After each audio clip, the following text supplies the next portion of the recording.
پورے کا پورا اسلامی معاشرہ میاں بیوی کے بانڈ کے اوپر چل رہا ہے. طلاق کے بعد بچوں کا کیا بنے گا؟ معاشرے کے لیے ناسور ہوں گے. یہاں تو تیری مائیں بچوں کا مینٹل ماڈل بدل دیتی ہیں، اور جہاں طلاق ہو جائے وہاں آپ کیا ایکسپیکٹ کریں گے کہ کیا ہوگا؟ اس وجہ سے اسلام نے تو اسے ناپسند کیا. سب سے بڑی چیز جس میں طلاق ہو سکتی تھی وہ بے حیائی ہے. تو سورہ نساء میں آیا کہ اگر عورت بے حیائی کرے تو اسے اپنے بستر سے الگ کرو، پھر بھی نہ باز آئے تو اسے مارو. لیکن مارنا اتنا نہیں ہے کہ اس کا کوئی حلیہ بگاڑ دینا ہے، چہرے پہ نہیں مارنا، یعنی جس طرح چھوٹے بچے کو ڈانٹ ڈپٹ کی جاتی ہے. اب وہ تو بڑا اچھا موقع تھا کہ اللہ تعالیٰ کہتا کہ ڈائریکٹ طلاق دے دو، ایسی تیسی ایسی زنانی دی. تو آخری درجے تک اوائڈ کیا جاتا ہے. بخاری مسلم میں حدیث ہے کہ عورت ٹیڑھی پسلی سے پیدا ہوئی ہے، اسے سیدھا کرنے کی کوشش نہ کرو. توڑ بیٹھو گے اس سے نفع حاصل کرو، اور اسے توڑنا اسے طلاق دینا ہے. توڑ بیٹھو گے. نبی علیہ السلام کو اپنی بیویوں سے تکلیف نہیں اٹھانی پڑی. یہ حدیثوں میں تو بہت تفصیل سے آیا ہے. قرآن میں پڑھ لیں سورہ الاحزاب کے اندر پارہ نمبر 21 کا آخری حصہ سارا ہی اس لیول تک کہ اللہ کو یہ آیات نازل کرنی پڑی.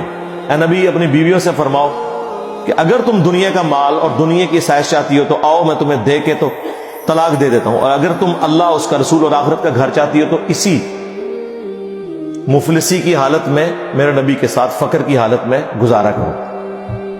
تو یہ تو عورتوں سے تکلیف تو اٹھانی پڑتی ہے. بخاری مسلم میں حدیث ہے، نبی علیہ السلام نے فرمایا کہ عورت کی حالت ایسی ہے کہ پوری زندگی تم اس کے ساتھ حسن سلوک کرو، اور کبھی ایک دفعہ کوئی تکلیف اسے تم سے پہنچ جائے تو یہ کہتی ہے جب سے تیرے عقد میں آئی ہونا سکھ کا ایک دن نہیں میں نے دیکھا. یہ بخاری مسلم دونوں میں حدیث ہے، اور یقین کریں اس کا تجربہ بارہا ہم خود بھی کر چکے ہیں. اور جب تجربہ ہوتا ہے تو غصہ نہیں آتا، بس نکلتا ہے صدق رسول اللہ صلی اللہ علیہ وآلہ وسلم. آپ رسول اللہ کو یاد کیا کریں، حضور کی حدیث یاد کیا کریں، نبی علیہ السلام کو جو تکلیفیں اپنی بیویوں سے پہنچی انہیں یاد کیا کریں، تو آپ کو صبر آ جائے گا کہ میں تو شاہی کوئی نہیں. ہاں یہ ہر جگہ فٹ ہوتا ہے، میں تو شاہی تسی بھی شاہی کوئی نہیں. ٹھیک ہے نا، کمپرومائز کریں. مسلم شریف میں حدیث ہے شیطان کا تخت پانیوں پہ لگا ہوا ہے. شام کے وقت سارے چیلے آ کے اسے رپورٹ کرتے ہیں، آج فلاں گناہ کرایا، فلاں سے چوری کروا دی، فلاں سے فلاں کام کروایا. خوش نہیں ہوتا. ایک چیلا آگے کہتا ہے آج میں نے میاں بیوی کے درمیان جدائی کروا دی ہے. تو شیطان اسے گلے لگا کے ملتا ہے اور کہتا ہے تو نے اصل کام کیا. جس نبی کی یہ تعلیمات ہوں اس کے ماننے والے روٹی صحیح نہ پکنے پر، سالن میں نمک کم ہونے کے اوپر غصہ کھا کے طلاق دیں تو لعنت ہے پھر ایسے لوگوں کے اوپر جو اپنے نبی کی تعلیمات کو پش دکھائے بیٹھے ہیں. یہ تو نبی علیہ السلام نے باقاعدہ تلقین کی. بخاری مسلم میں حدیث ہے میں اپنے بعد سب سے بڑی آزمائش مردوں کے لیے عورتیں چھوڑ کے جا رہا ہوں. یہ اسپیسیفکلی میاں بیوی کے ریلیشن شپ کے اعتبار سے. مسلم شریف میں حدیث ہے کوئی بھی مؤمن اپنی مؤمنہ بیوی کے ساتھ بغض نہ رکھے. مسلم شریف میں ایک اور حدیث ہے کہ دنیا برتنے کی جگہ ہے اور سب سے بہترین سرمایہ نیک بیوی ہے.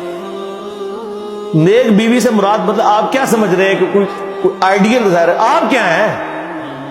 یہ دیکھیں نا، لوگ اپنے آپ کو دیکھتے نہیں ہیں. اور وہ لوگ جو لڑکیوں کے کالجز کے باہر اسلامی بہنوں کی خدمت کے لیے کھڑے ہوتے ہیں، ان سے بھی آپ ذرا پوچھیں نا کہ یہ جو عورت ہے اس سے تو شادی کرے گا جس کے پیچھے باہر ہو گئے گا. لعنت بھیجو، ایسا نہیں جنانی منو چاہیے. بدماش سے بدماش لوگ، کیسی ہو جی وہ 5 وقت نمازی ہو جی، وہ نقاب کرتی ہو جی، پردہ کر دے. تو کیا کرنا ہے؟ ہاں جوڑے نے پھر اسمانہ تے بڑے ہیں، لب جائے گی تیرے نال دی طرح.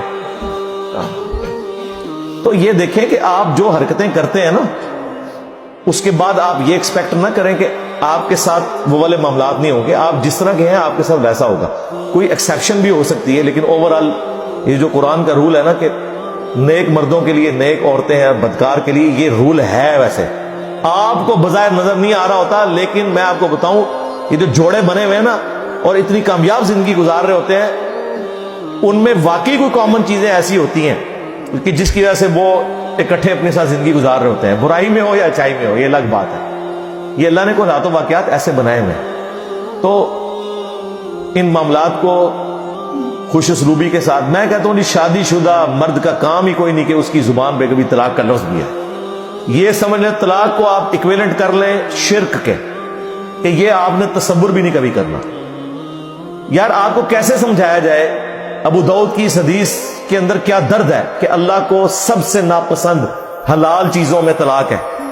ابھی کتنی کنٹراڈکٹری سٹیٹمنٹ ہے بظاہر، لیکن میں ایکسپلور کرتا ہوں اسے۔ سب سے ناپسند طلاق ہے،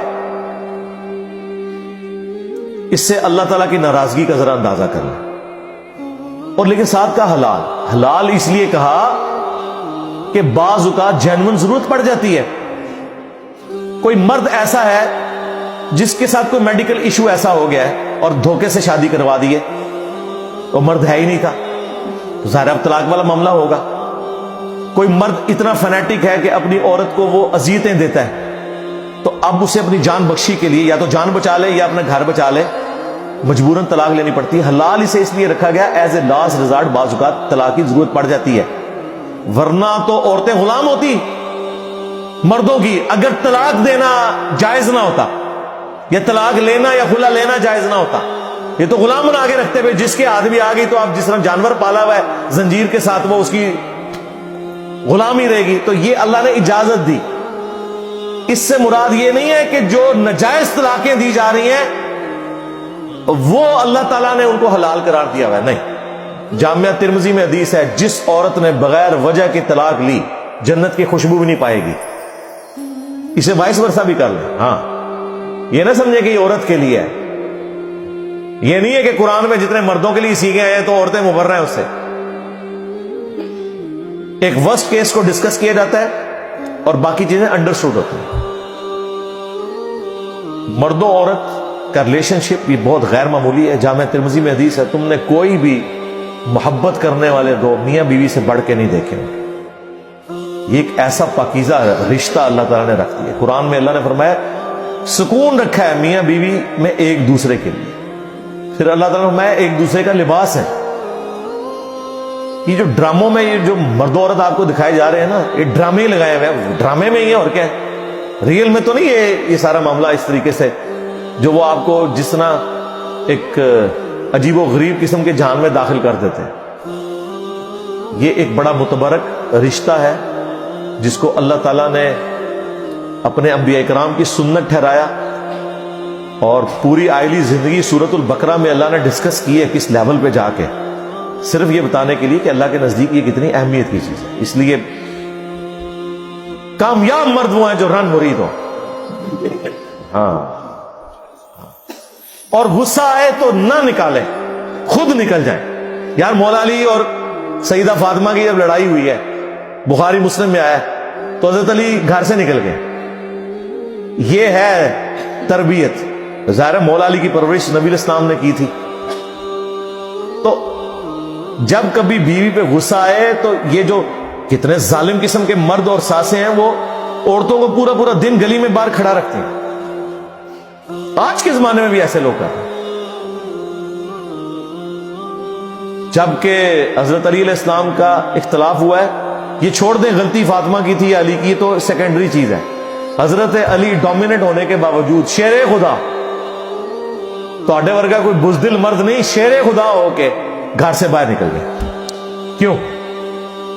اس کی وجہ یہی ہے کہ اس رشتے کو آپ نے اسی طریقے سے نبھانا ہے۔ وہ جو بخاری مسلم میں حدیث ہے، نبی علیہ السلام اپنی بیویوں سے 1 مہینے کے لیے ناراض ہو گئے تھے اور گھر کی چھت پہ شفٹ ہو گئے تھے، ایلا کیا تھا آپ نے،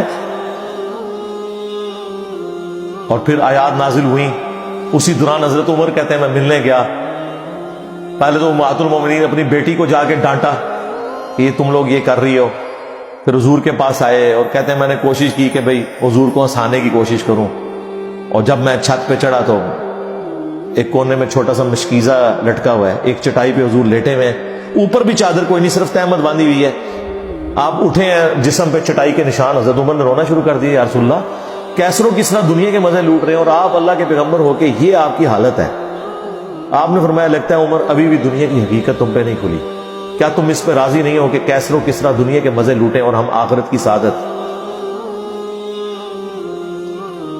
پھر سرکار حضرت عمر کا قبلہ